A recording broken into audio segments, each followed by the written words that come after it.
Welcome to the Market Front Lines. I'm Lindsay Melchek. Well, let me cut straight to it. When you think of royalty financing, you probably don't picture the renewable energy sector. Yet here we are staring at what could be the paradigm shift in how clean energy gets built and financed. Now, a company called Royalties is staking a claim as the first mover in that space. And today, we're about to put some tough questions on the table. Sitting across from me is a man who helped build that bridge, Bernard Tan, CEO and co-founder of Royalties. Bernard is a chartered accountant, MBA, and a veteran in corporate finance with deep experience in mining, clean tech, and capital markets. Bernard, it's great to have you with us today. Thank you. Thanks for having me. Well, I'm going to actually start bold here. So royalty financing is common in mining and natural resources. But in renewables, I mean, that's a new territory you're dipping into there. So when you pitch this model to investors, you obviously come across a lot of skepticism. Can you actually tell us what your boldest skeptic comment was and how you answered that confidently? Mm-hmm. So, I want to sort of say that when looking at royalty financing, a lot of times in the mining sector, that's where I come from. Mm-hmm. A lot of times investors look at, it's great because with any mineral claims, you can actually put a legal right on the metals in the ground. Mm-hmm. How do you put a right on sunlight? So we got that quite a bit during the company's early formation. So how we've actually done it is we've actually taken a little bit, a page out of the real estate playbook, in the sense that when we underwrite our investments, we actually use a loan, a secured loan, and a royalty model. So to give you an example, what happens is a client would come to us and say, hey, I need some capital to build or acquire this project. We would say, sure, we will lend you the money, but we will also receive a royalty in addition to lending you the money, which we also charge interest on. So we took basically two different models, the real estate model and the royalty financing model, and really combined it together to try to get the best of both worlds. Well, I mean, that's really smart. What a foundation to build from. Now, you've now also built Royalties to provide non-dilutive capital so project developers don't have to give up equity or control. But in every deal, you're taking a portion of future profits or future revenue. At what point now does that become a drag on a high growth project? And really, how are you striking the balance so that you don't become the heavy in the room? Great question. So with a lot of renewable projects or clean energy projects, it's the economics, I would say, is even though it's a resource, it's actually much more similar to, say, real estate. So how a energy project typically gets built is they will enter into very long-term contracts. So think 20 years solar. Some of the royalties we have on hydro projects are like 40 years. So they will enter into these contracts for 40 years. They have an expected revenue stream, expected generation. So it's almost a very certain revenue stream. So the growth profile is typically not there. So what we do is we'll take a component of that. So call it 2-3% of those revenue streams for 40 years. It's almost like an annuity.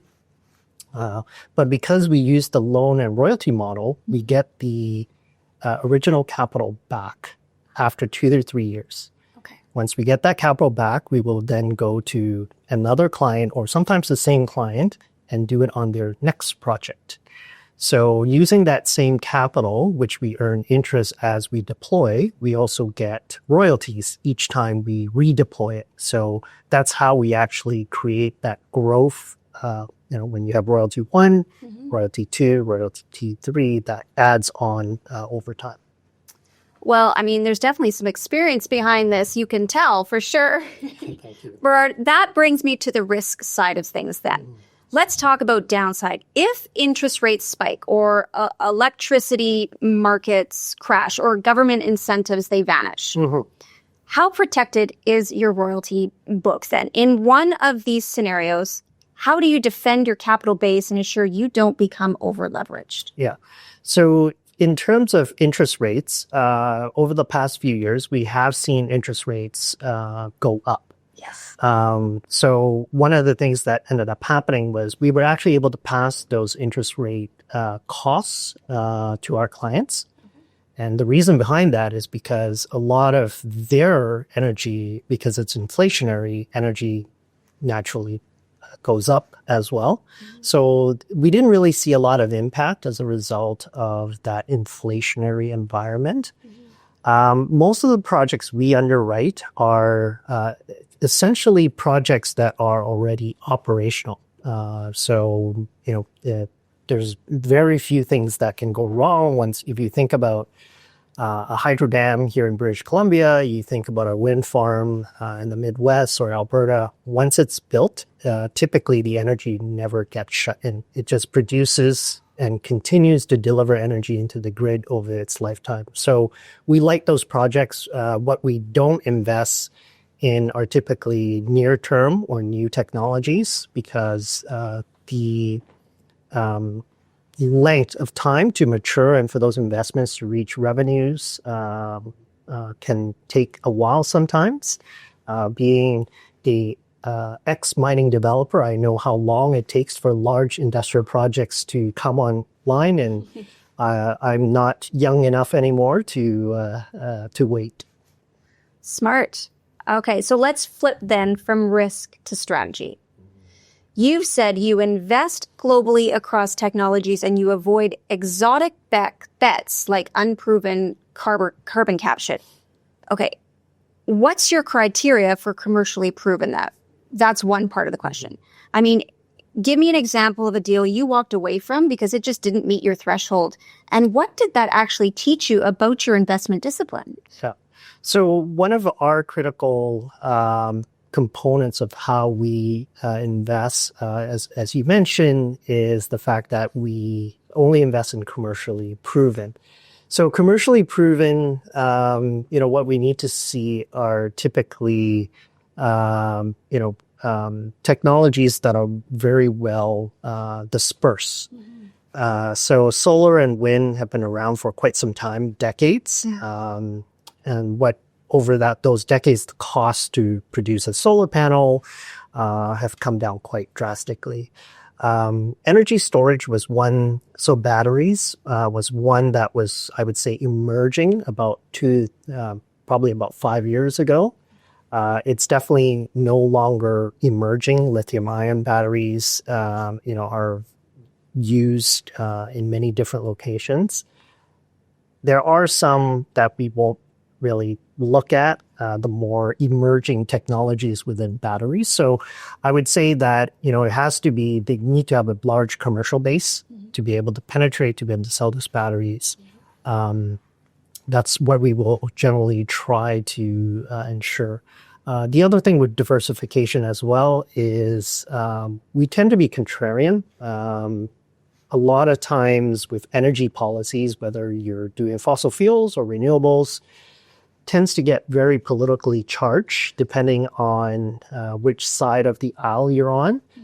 We try not to pick sides of the aisle, so we generally actually have, as part of that diversification, just look at things that, effectively don't require a lot of subsidies, that on a standalone basis, an electron is an electron, irrespective of whether they have subsidies or not.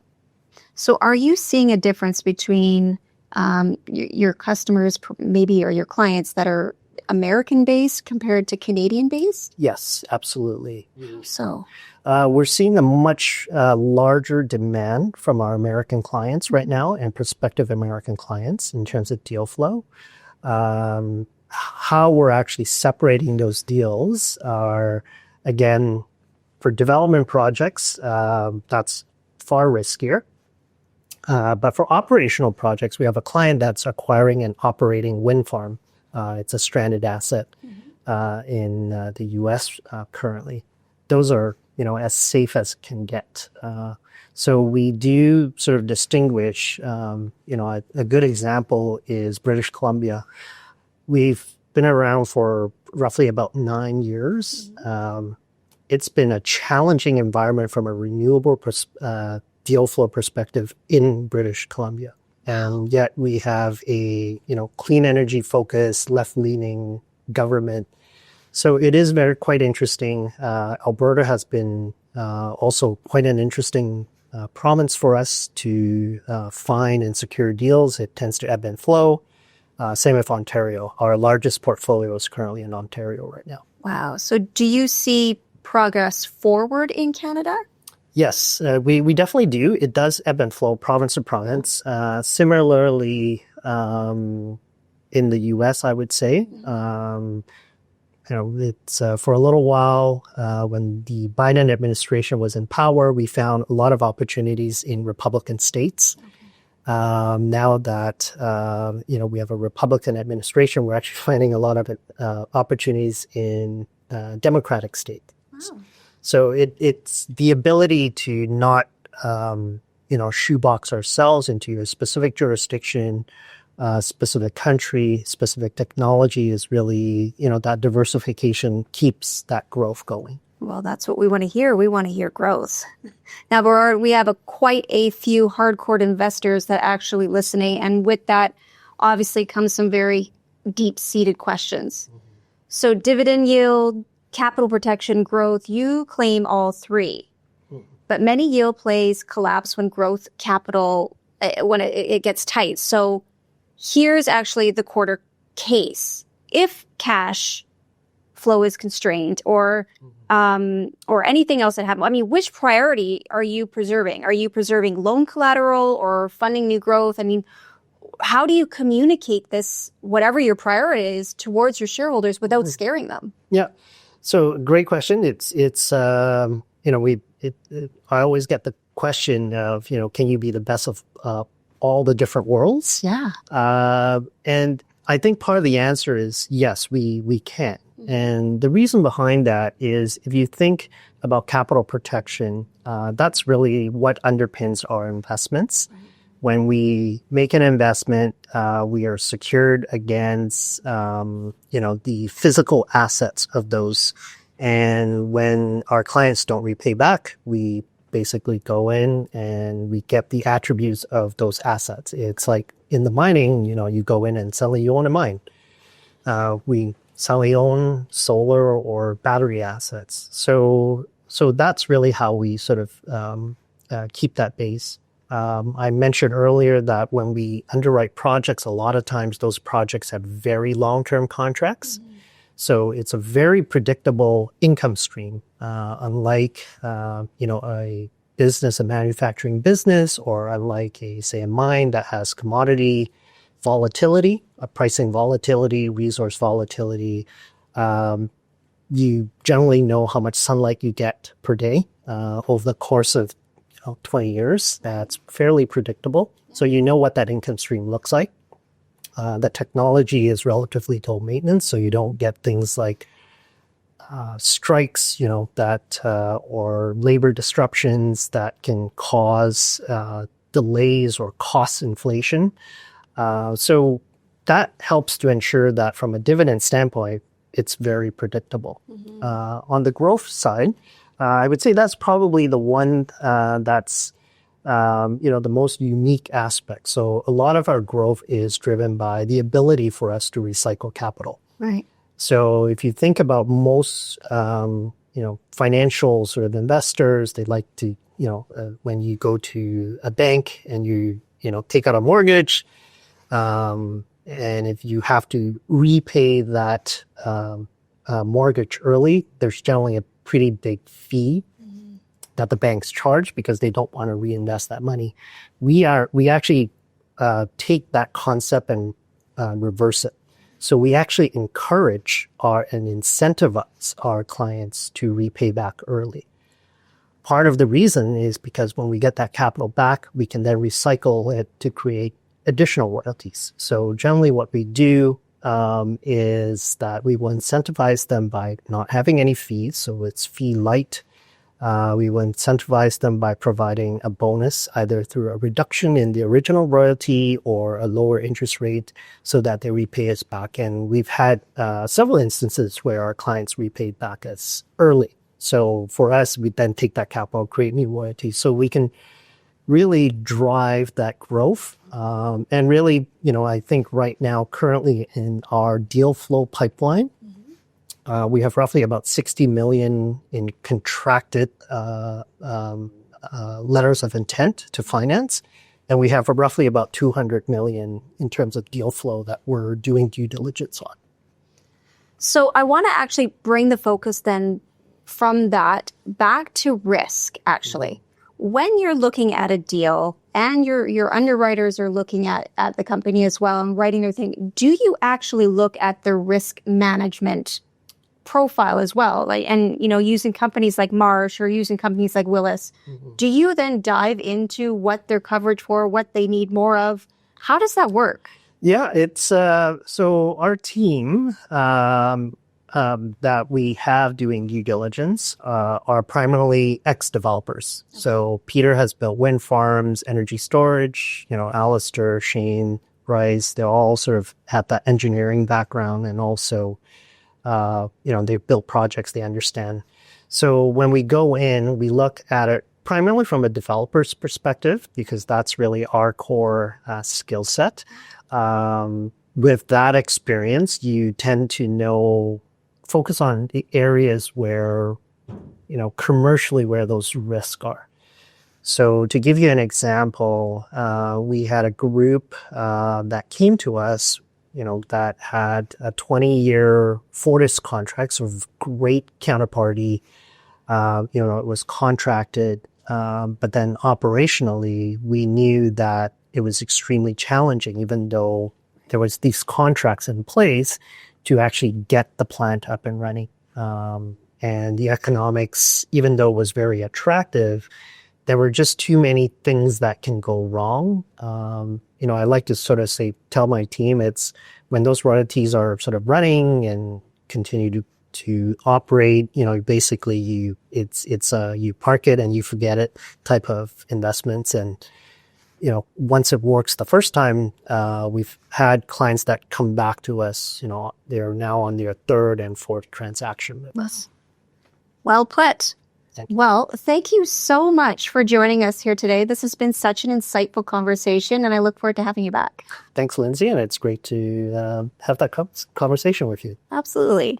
Again, that was Bernard Tan, CEO and co-founder of RE Royalties. They are on the venture under the ticker symbol RE and on the OTCQX under RROYF.